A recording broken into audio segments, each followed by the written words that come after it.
اللي عايشه في الريف اتاثرت باعلانات التمويل العقاري ب 4 مليون او ب 6 مليون للشقه اوضه وصاله او اوضتين وصاله ان ذا ميدل اوف نو وير.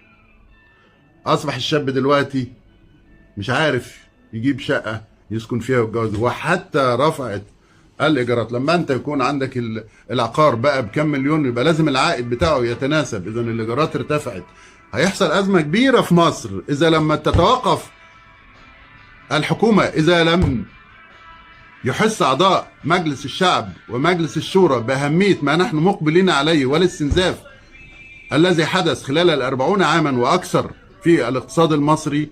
يجب أن نقف ونسن التشريع، نرجع للتشريع اللي كانت تشريعات اللي بتمنع بيع الأرض للأجانب وبيع العقار للأجانب عشان نحافظ على ثروتنا العقارية للأجيال القادمة. بعد كده كلنا هنسكن عند الأجانب يا مجلس الشعب.